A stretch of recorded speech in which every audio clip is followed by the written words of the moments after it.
Okay, good afternoon everyone. Welcome back. So today's class is going to be a little different where I'm going to take it as a way where I'm going to record the whole lecture and I'm going to post it on the YouTube channel. So it is going to be one way kind of a lecture than the conversation or discussion. Okay, so I'm going to start. I'm not going to wait any further. Just give me one of you drop a message that I'm audible and everything is fine.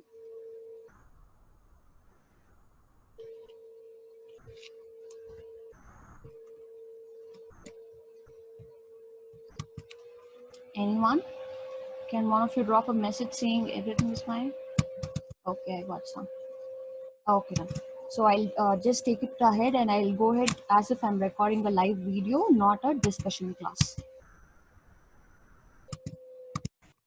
Okay. Shivananda Sharma Memorial RV College, video lectures and ISR initiative. In this connection, I, Professor Divya N. of Department of Business Administration, has posted a video on the subject International Finance with the topic Translation Exposure. Kindly watch the video till the end, like, share and subscribe to our YouTube channel. Thank you. So translation exposure. So we are discussing one of the exposures under foreign exchange exposures. The first one, which is translation exposure. This particular exposure is also known as accounting exposure. So exposure is nothing but the extent of risk or the extent of the risk's ability to bring in some changes in a situation, or risk or ability of a particular situation to make an impact on a particular situation.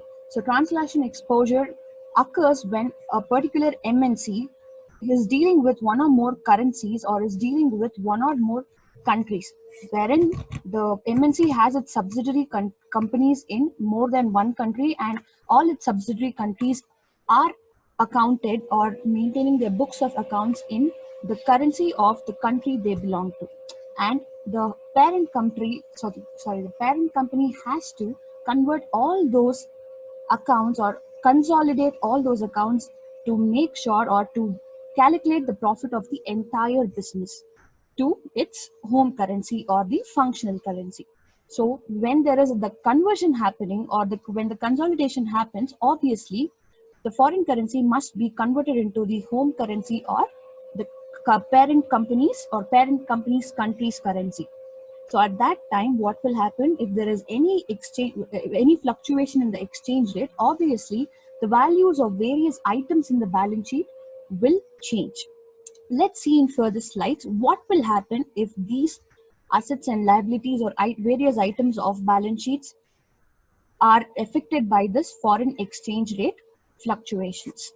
So translation exposure is nothing but the risk that a company's equities, assets, liabilities, or income will change in value as a result of exchange rate. Translation exposure is also known as accounting exposure. When will the translation exposure occurs? When a particular company has subsidiary companies in different countries following different foreign currencies, and also if the company is into transacting or trading or buying and selling of goods and services with other countries, wherein the payment and receivables will happen in the foreign currency.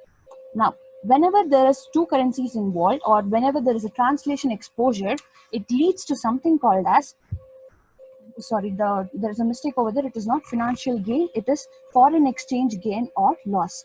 So whenever there is a translation exposure, it leads to something called as foreign exchange gain or foreign exchange loss, which cannot be said it is the profit or loss of the company, because it is not from the sales or it is not from any other operational activities the company is earning this profit or loss. It is mainly due to the exchange rate fluctuation. Hence it is called as foreign exchange gain or loss, and it is not financial gain or loss. Next. So in order to properly report the organization's financial situation, the assets and liabilities for the whole company need to be adjusted into home currency. What is this home currency? It is nothing but the currency of the parent company's country. So if Infosys parent company is in India or the headquarter company is in India, all its subsidiary companies' accounts must be consolidated and reported in Indian rupees. So that is what the point says. Then since an exchange rate can vary dramatically in short period of time, This unknown or risk creates translation exposure. This risk is present whether the change in the exchange rate result in an increase or decrease of an asset value. So it is not only that exchange rate reduces or falls down and the company is not affected, or the company is affected only when the exchange rate goes up. No, in either of the situation, there is a fluctuation, then there is the risk, or the company is under translation exposure. The last point, translation risk focuses on the change in foreign held assets value based on a change in exchange rate between the home and foreign currency. So it is nothing but foreign held assets are nothing but the assets held by subsidiary companies of a parent company which are which are established in a foreign country.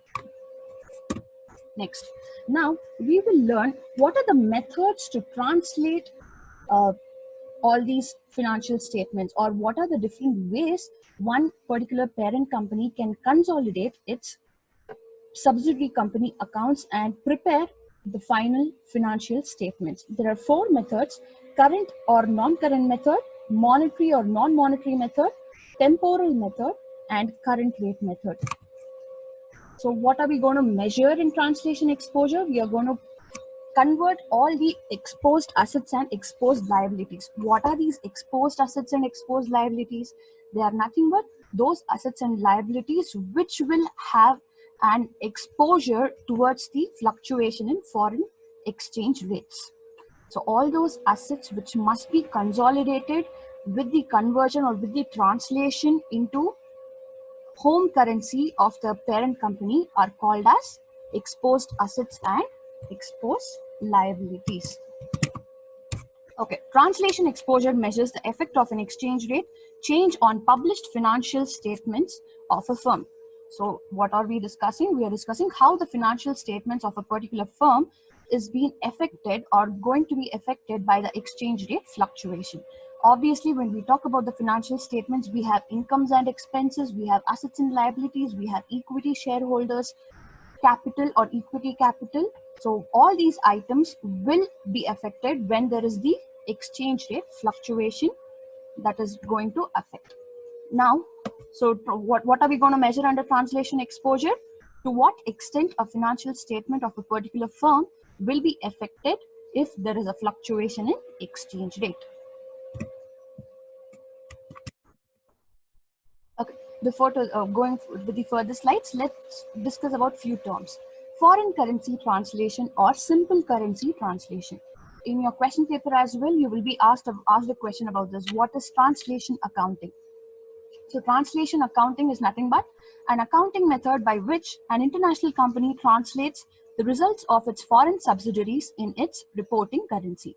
What is a reporting currency? The other names for reporting currency or the synonyms of the same would be functional currency or the home currency of the parent company. So reporting currency is nothing but the currency that is used by the parent company to draft or to report its financial statements or to publicize its financial statements to the investors and various stakeholders. So foreign currency translation or simple currency translation is a method where an international company or an MNC translates or consolidates all its subsidiary companies' financial statements into the reporting currency or the functional currency. So functional currency refers to the currency or the currency which is accepted by the economic environment where the parent company is existing, or the currency at which the parent company is reporting its financial statement. So whatever consolidation the parent company is going to do, it has to do it in the functional currency or the reporting currency. Next, we are going to discuss in detail each method that is used to translate or convert or consolidate subsidiary companies' accounts by the parent company. So first one, current rates method. Under this method, all the assets, liabilities, incomes and expenses are translated at current rates of exchange. So at any given point of time, if a particular company wants to consolidate, most of the time it is at the end of the financial year, but there are few companies who wants or who are willing to publish the quarterly results of their business. So depending upon whichever given point of time, The company, if it follows current rates to consolidate all its subsidiary company accounts, it has to translate all the items of balance sheet under current rates of exchange. So if I'm going to translate half yearly, which will be my March, April, May, June, July, August, September. So at the end of September, that is, if I have to release half yearly returns or half yearly financial position of my company, at the end of the, or on the date on which I'm going to consolidate, whichever or whatever currency rates there are prevailing in the market, I will be translating all my items in balance sheet at that current rate of exchange. If I follow current rates method, only stockholders' equity are converted at historical price. What is the stockholders' equity? Your equity capital, all the different types of equity capital, authorized, issued, all those things with net profit and securities premium or general reserves, all those items which comes under equity capital head, that must be taken at historical prices. Historical prices that are nothing but the book value or the rates at, or the prices or the amount that is already existing in the books of accounts of the parent company. The rest of the items will be translated at current exchange rates. Only the stockholders equity and the items that comes under that same heading will be converted at historical prices. Any translation gains or profits caused are not included in the net income but are reported separately. So whenever I translate the balance sheet items of all my subsidiary companies accounts to the parent company accounts, if there is any gain or profit, I'm not going to show it as the operation profit or net profit. I'm going to separately record it in the balance sheet under the equity account known as cumulative translation adjustment. Cumulative translation adjustment. So whenever, for example, you people know that net profit is shown differently, general reserve is shown differently, securities premium is shown differently, though all of them are my incomes. I show it under equities capital because it belongs to the equity shareholders. The same way, cumulative translation adjustment is the profit or gain that is being gained or suffered by the company because of the exchange rate fluctuation. So I can't show them as operating profits, which is earned due to sales. This is not something relating to my basic activity or basic business function. It is mainly because of the exchange rate fluctuation. So I show them separately under equity account and call it cumulative translation adjustment. So next method, we have the monetary and non-monetary method.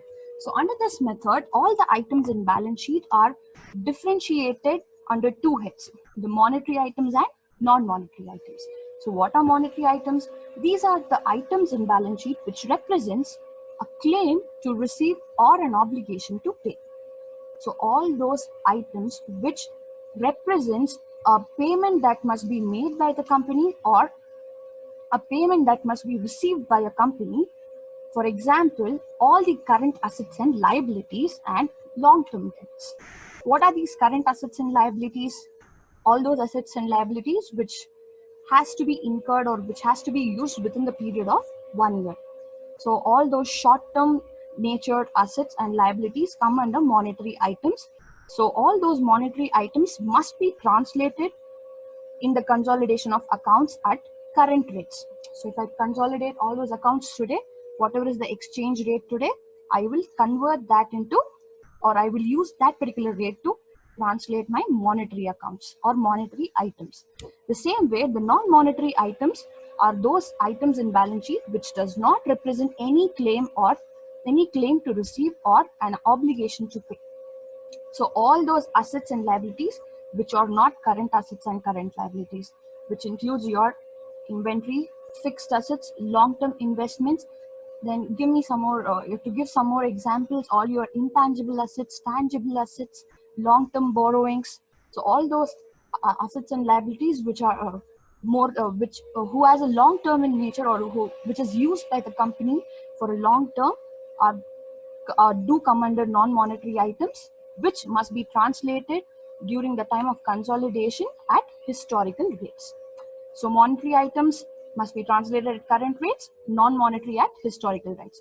And few of the income statement items, for example, all the trading related activities. So what are the items you see in your profit and loss account? Work in progress, then depreciation, cost of goods sold, all those items must be translated at average exchange rate. So what is this average exchange rate? The exchange rate at which it was previously recorded and the present prevailing exchange rate must be added and divided by 2. So that is your average exchange rate. So all those items which falls under or which comes under income statement items must be translated at average exchange. So in previous method, all the items other than the stockholders' capital were translated in current rates. Under this method, the monetary and non-monetary, the entire balance sheet items are classified under monetary items and non-monetary items, and monetary items are to be translated at current rates. Non-monetary items are to be translated at historical rates, and any items that belongs to income statements or so-called your profit and loss account or trading account must be translated at an average exchange rate. So third method, temporal method. So this is a modified version of monetary and non-monetary method where we follow all the regulations or guidelines given under monetary and non-monetary method, but there are few additions wherein under this method inventory is usually translated at historical rate, but if it is shown in the balance sheet at market value, then the accountant can use current rate to translate. Major difference is relating to the inventory. If inventory is inventory is usually translated at historical rate, that is the book value at which it was previously recorded. But in balance sheet, if the parent company has considered or the subsidiary company has considered the market value of inventory, then the accountant can use current rate for translation. Fine. So inventories are most of the time recorded in market value. Why? Because the inventory's cost or the price will keep on fluctuating depending upon the market supply, the suppliers chain, the inventories prices fluctuate. So most of the company will record their inventories in balance sheet at market value. Next, income statements item, like in the monetary and non-monetary method, the income statement items are translated at average exchange rate. And last, cost of goods sold and depreciation are translated at historical rates. So only 2 points of differences when it comes between monetary and non-monetary method and temporal method is inventories, if recorded at market value in balance sheet, then it can be converted in current rate. Then the cost of goods sold and depreciation must be translated at historical prices. These are the only 2 differences between monetary and non-monetary method, temporal method. Next up, we have the current or non-current method. So all the current assets and liabilities are valued. You people, I'm sure that you people will be knowing what are non-current and current assets and liabilities. So current assets and liabilities are nothing but those assets and liabilities which are very short-term in nature or whose receivables or payables must be obliged within a period of 1 year. So to mention some examples, current assets includes your inventory, bills receivables, your liabilities includes bank overdraft, bills payables, etc. So all those current assets and liabilities will be valued at current rates, and all those non-current assets and liabilities will be recorded at or translated at historical rates. Very easy. All those current assets which are very short-term in nature or which must be claimed within a period of 1 year must be recorded the prevailing current exchange rate. All those non-current assets, which includes your fixed assets, long-term borrowings, will be recorded at historical rate. So income items prevailing, so all those income items, that is the items which belongs to income statements or trading and profit and loss account, will be translated at prevailing exchange rate, and depreciation items or depreciating items will be recorded in historical rate. So it is nothing but depreciating items are nothing but your fixed assets which are tend to depreciate every here. So that will be recorded in historical rate. So these were the 4 methods one accountant can use to translate their subsidiary accounts to parent company's accounts. Next, there is an accounting standard. You people are aware of what is an accounting standard. These are nothing but the standards which gives the guidelines for the accountants to prepare and present their financial statements. So any information relating to this foreign currency translations, we use Accounting Standard 21, that is Indian Accounting Standard 21, prescribed by ICAI, which prescribes how an entity should account for foreign currency transaction, translate financial statements of a foreign operation into entity's functional currency, and translate the entity's financial statements into a presentation currency if different from entity's functional currency. So what is this presentation currency? The currency that is used by the parent company to present its financial statements to all its stakeholders. So most of the time, the presentation currency and the functional currency will be same. But if the stakeholders of a particular company are of different countries, obviously the parent company has to disclose or has to present the financial statements in those currency which is understandable and which is acceptable by its stakeholders. So presentation currency is the currency that is used by the company to present the financial statements. Functional currency is the currency that is followed by the parent company in its daily basis or in its regular transactions. Okay, now we know that there is an exposure called as translation exposure that occurs because of the consolidation of accounts or translation of subsidiary accounts to parents accounts. And we also know that there is risk involved because of this translation being affected by exchange rate fluctuation. Now, how can the companies fight against them, or how can the company reduce the negative risk and increase the positive risk? You people know what are positive and negative risk. Positive risk is nothing but getting more than expected. Negative returns is getting less than what is being expected. So we have some techniques that is used by MNCs to reduce this translation exposure. So what is hedging? Hedging is nothing but a risk management strategy used in limiting or offsetting probability of loss from fluctuation in the prices of commodity, currencies, or securities. So to give a little more simpler example, why do people buy insurance? People know that there is a risk, and they also know that there is a way. If we are not able to stop the risk, at least we have a measure or we have a particular factor which is going to give some benefit for the reduction of the risk. So that is the reason people buy insurance of the cars. People are very careful and people are very sensible not to cause any accidents, but still accident is a risk. So to make a benefit or to reduce the burden or the exposure of that risk, people buy insurance. The same way, to reduce this translation exposure, the MNCs follows the following 4 methods to hedge or to reduce translation exposure. First one is balance sheet hedge. So what is this balance sheet hedge? So whenever the items of balance sheet, that is assets and liabilities, are translated, it is going to be the amount which is going to be converted according to the exchange rate that is prevailing, and it also depends upon the method that is followed by the company.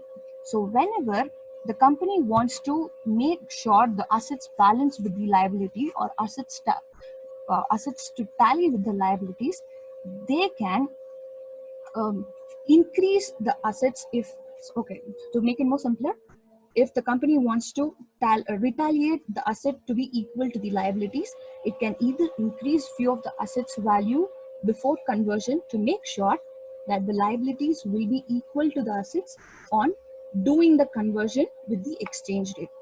It is basically playing with the numbers to make sure the items doesn't change, just the amount changes, and assets and liabilities will be equal or will tally with one another. So balance sheet hedge, it consists of bringing about balance between the net exposed assets and liabilities so that the net exposure is zero. So there is no translation gain or loss. So this is the first technique to hedge against translation exposure, wherein the accountant sees to that sees to that and make sure the amount or the value of various assets can be altered or can be can be redone or recalculated to match with the liabilities post translation using exchange rate. Up next, we have exposure netting. So netting is basically a particular method which is used by MNCs to consolidate all its payments. See, there are transactions that happens between the subsidiary company and the parent company as well, which is called as the intercompany transfers. So if subsidiary company has to pay some money to parent company, and the same way the parent company also had to pay some money to subsidiary company. So what they do, they net off some payments. So if there are, to make it more simpler, there are two friends. Friend A has to pay 1000 rupees to friend B, and friend B had to pay 800 rupees to friend A. Now, instead of both of them making payment of 1000 rupees and 800 rupees each, they can net, where the person A who has to pay 1000 rupees and has to receive 800 will pay only 200 rupees, and friend B will not make any payment. That is netting. In terms of the corporate, I have a little video to show you people. So the next two methods are leading and lagging, where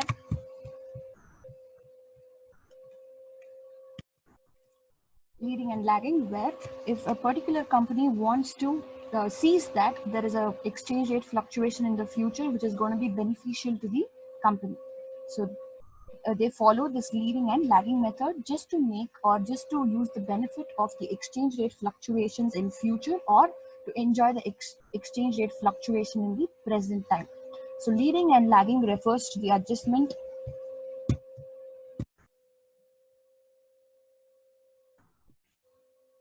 it refers to the adjustment of the times of payments that are made in foreign currencies. So a particular firm follows leading in the payment of an obligation before due date. So if a particular company has to make a payment on probably say May 1st, but they see that today the exchange rate has fallen, so they prepone the date, or they make the payment in or make the payment before the due date. That is called as leading, a strategy where a company utilizes or makes benefit of the present prevailing currency rate and makes the payment obligation before the due date. While lagging is nothing but delaying the payment of an obligation past due date. So a company sees that on a future date, the foreign currency rate or the exchange rate is going to fall, and they delay in making the payment so that they get the benefit of paying less due to the fluctuation in exchange rate. Relating to the same, I have another video probably that I'll be sharing it on your WhatsApp groups. Next up, we have the last method to reduce or to eliminate translation exposure is forward contracts. You people know what are forward contracts. So forward contracts are nothing but customized contract between two parties to buy or sell a particular asset at a specified price on a future day. So any payments I'm supposed to do, or any trade related activities such as buying and selling that if MNC has to do, will agree upon a specified price on the day it is entering the contract with the other party, but make sure but also brings in a point to make the payment on a future date, wherein whatever is the exchange rate on the future date, that will not affect the company's profit or gains. It is just that the price is already pre-specified, so the currency rate prevailing at the time of making settlement will not be affected. Is it fine? Okay. So we come to the end of the session to just have a brief about all the different methods we learned, that is current rate, current or non-current method, monetary or non-monetary method, and temporal method. There is a tabulation which says what are the different rates used under each method to translate each item under or each item in balance sheet. Okay, you people can go through that. Thank you very much for watching and attending this session.